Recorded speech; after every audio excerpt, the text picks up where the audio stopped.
নমস্কার বন্ধুরা, আজকে আমরা এমন এক ভূমিকম্পের কথা বলবো যা গোটা বিশ্বের হিসেব নিকেশই একেবারে বদলে দিয়েছে।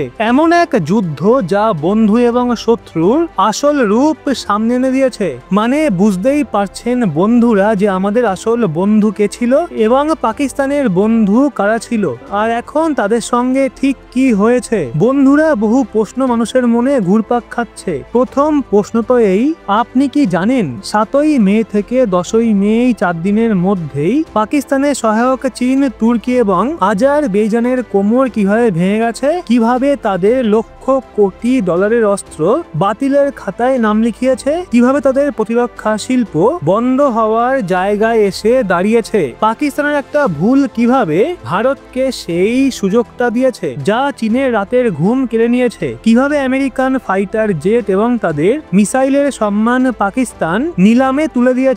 অন্যদিকে রাশিয়া, ইসরায়েল, ফ্রান্স যারা ভারতের বন্ধু তারা কিভাবে বিশাল লাভবান হয়েছে, কিভাবে তাদের অস্ত্র ওয়ার্ল্ড স্টেট তকমা নিয়ে বাজার কাঁপাচ্ছে, কিভাবে অপারেশন সিঁদুর পুরো মেড ইন চায়নার ভণ্ডামি ফাঁস করে দিয়েছে, আর কেনই বা পাকিস্তানের $9 বিলিয়ন চীনা হাতিয়ার মাটির সঙ্গে মিশে গেছে, এবং কিভাবে এই যুদ্ধ ভারতের মাথায় নতুন করে বিশ্ব নেতার মুকুট বসিয়ে দিয়েছে, আর কি এমন করেছে আমাদের দেশীয় সিস্টেমগুলো যা দেখে গোটা বিশ্ব থ হয়ে গেছে। বন্ধুরা, আজ ভারতের নিজস্ব প্রতিরক্ষা বাজার এবং হাতিয়ারের চাহিদা সারা বিশ্বে আকাশ ছোঁয়া হয়ে গেছে, এবং কিভাবে এখন ভারত সত্যিকারের মজা করতে চলেছে।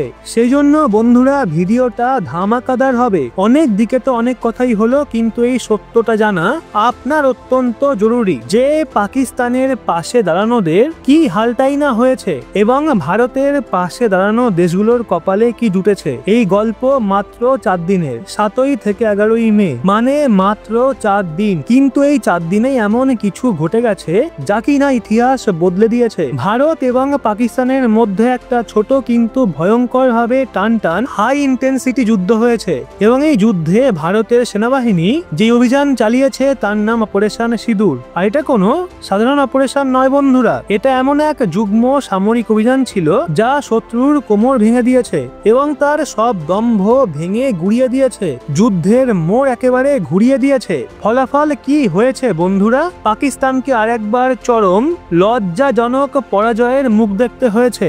এই যুদ্ধে পাকিস্তানের 3টে প্রধান বন্ধু আজারবাইজান, চীন, তুর্কি খোলাখুলি পাকিস্তানের পাশে দাঁড়িয়েছিল। এই ঘটনা ভারতের জনগণের একেবারেই পছন্দ হয়নি এবং তারা এখন এই দেশগুলোর বিরুদ্ধে প্রকাশ্যে ক্ষোভ প্রকাশ করতে শুরুও করেছে। এমনকি বহু মানুষ তো এই দেশগুলোর বয়কটের দাবি পর্যন্ত তুলেছে। এখন আপনি ভাবছেন এতে এমন কি বা এসে যাবে? শুনুন বন্ধুরা, ভারতের সঙ্গে এই 3টে দেশেরই শক্তিশালী বাণিজ্যিক সম্পর্ক রয়েছে। আমরা প্রতি বছর তাদের সঙ্গে শত শত বিলিয়ন ডলারের বাণিজ্য করি, কিন্তু এখন গোলমাল হতে চলেছে। গত কয়েক বছরে এই দেশগুলোয় ঘুরতে যাওয়া ভারতীয়দের সংখ্যা অনেক বেড়ে গেছিল, কিন্তু বন্ধুরা এখন যেহেতু এই দেশগুলো প্রকাশ্যে পাকিস্তানের পাশে দাঁড়িয়েছে তাই ফল তো ভুগতেই হবে, এবং সেই প্রভাব এখন পড়তে শুরু করেছে। একটা আনুমানিক হিসেব অনুযায়ী 2024 সালে শুধু ভারতীয় পর্যটকদের থেকেই তুর্কি এবং আজারবাইজান 4000 কোটি টাকা রোজগার করেছিল।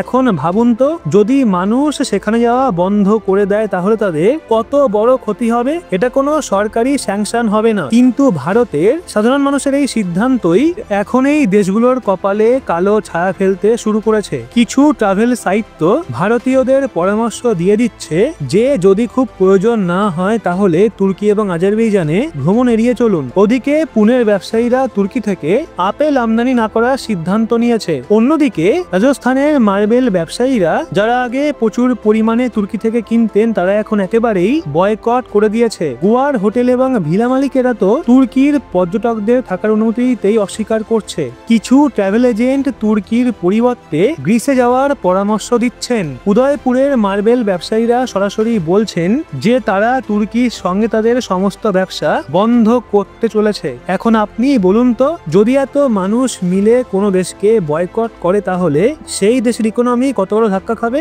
বন্ধুরা, এখন আমরা আপনাদের দেখাবো যে কিভাবে পাকিস্তানকে সমর্থন করেই তিনটে দেশ আজারবাইজান, তুর্কি এবং চীন তাদের নিজেদেরই বিপদ ডেকে এনেছে। এই যুদ্ধের মধ্যে দিয়ে প্রথমবার ভারতের কাছে একটা এমন সুযোগ এসেছে যেখানে বিশ্বের সকল বড় ডিফেন্স কোম্পানি এখন ভারতের দিকে দৌড়ে আসছে, কারণ ভারতের সেনাবাহিনী যে অভিযান অপারেশন সিঁদুর চালিয়েছে তা ছিল 100% সফল এবং সে অপারেশনে ব্যবহৃত বহু অস্ত্র ছিল ভারতীয় এবং ভারতের মিত্র দেশগুলোর তৈরি। যেমন ধরুন রাশিয়ার তৈরি সুখোই 30 MKI, ইসরায়েলের হারপুন মিসাইল, ওদিকে ফ্রান্সের রাফায়েল জেট। এইসব হাতিয়ার ব্যবহার করে ভারত পাকিস্তানের প্রতিরক্ষা ব্যবস্থাকে গুড়িয়ে দিয়েছে। শুধু এগুলোই নয়, ভারত তার নিজের তৈরি অনেক হাতিয়ার ব্যবহার করছে, যেমন তেজাস ফাইটার জেট, প্রলয় এবং সৌর মিসাইল, ডিআরডিওর তৈরি smart anti airfield weapon, Pinaka multi barrel rocket system, Arjun tank, Surya Kiran attack helicopter, স্বদেশী ইউএভিস বা ড্রোন। এই সমস্ত অস্ত্র যুদ্ধক্ষেত্রে ব্যাপক সাফল্য দেখিয়েছে। এখন বন্ধুরা, যুদ্ধ মানে শুধু জয় পরাজয় নয়, যুদ্ধে আসল পরীক্ষা হয় হাতিয়ারে, এবং যেই সব হাতিয়ার সত্যিকারের যুদ্ধে সফল হয় তাদের গায়েই জুটে যায় ওয়ার টেস্টেড তকমা। এর মানে সেই হাতিয়ার বাস্তব যুদ্ধক্ষেত্রে ভীষণ কার্যকর প্রমাণিত হয়েছে। আর এবার ভারতীয় এবং মিত্র দেশের অস্ত্র প্রমাণ করেছে যে তারা ওয়ার টেস্টেড। এই ঘোষণার পরপরই ইসরায়েলের বেশ কয়েকটা অস্ত্রের অর্ডার বেড়ে গেছে। রাশিয়ার সুখোই 30 MKI এর প্রতি আগ্রহ আবারও নতুন করে বেড়েছে। ওদিকে ফ্রান্সের রাফায়েল নিয়ে নতুন নতুন দেশ আগ্রহ দেখাতে শুরু করেছে এবং এখানেই চীন এবং তুর্কির ব্যাপক সর্বনাশ হয়েছে। চীনের তৈরি JF-17 ফাইটার জেট যা পাকিস্তানকে বড়াই করে দিয়েছিল তা একেবারে অকেজ প্রমাণিত হয়েছে। ভারতের অপারেশনে অন্তত 19টা JF-17 ধ্বংস হয়েছে এবং একটাও ভারতের বিরুদ্ধে কার্যকর হতে পারেনি। এর মানে জেট এখন আর কেউ কিনতে চাইছে না। পাকিস্তান ছাড়া বাকি সব দেশের চোখে এটা এখন জং ধরা প্লেন। একই অবস্থা তুর্কির তৈরি ড্রোন বাইরাক্তার TB2 এর। এই ড্রোন এতদিন ধরে গলা উঁচিয়ে বেচা হচ্ছিল, বলা হচ্ছিল গেম চেঞ্জার এটা, কিন্তু ভারতের ইলেকট্রনিক ওয়ারফেয়ার সিস্টেম এই ড্রোনকে মাত্র কয়েক মিনিটেই ধ্বংস করেছে। ফলে এখন কেউ আর এই ড্রোন কিনতে চাইছে না। আজারবাইজানও বড় রকমের ক্ষতিগ্রস্ত হয়েছে। তারা পাকিস্তানের পক্ষে যুদ্ধে নেমেছিল, কিন্তু এখন তাদের প্রতিরক্ষা খাতেই বড় ধাক্কা লেগেছে, কেননা তাদের সব অস্ত্রই ছিল তুর্কি এবং চীনের ওপর নির্ভরশীল এবং এই অস্ত্রগুলো এখনো প্রমাণিত হয়েছে ব্যর্থ। এই অবস্থায় একমাত্র ভারত, ইসরায়েল, ফ্রান্স, রাশিয়া এই দেশগুলোর হাতিয়ারই এখন আন্তর্জাতিক বাজারে চাহিদা শীর্ষে। বন্ধুরা, এই 4 দিনের যুদ্ধ ভারতের প্রতিরক্ষা শিল্পকে যেই উচ্চতায় নিয়ে গেছে সেটা আগে কখনো হয়নি। এখন গোটা বিশ্ব ভারতীয় হাতিয়ার কিনতে চাইছে। শুধু তাই নয়, যেই সব দেশ ভারতের পাশে দাঁড়িয়েছিল সেগুলো এখন ইকোনমিক্যালি লাভবান হচ্ছে। তাদের হাতিয়ারের বিক্রি বেড়েছে, স্টক মার্কেটে তাদের প্রতিরক্ষা কোম্পানির শেয়ার হু করে উঠছে, ব্যাপক হারে উঠছে।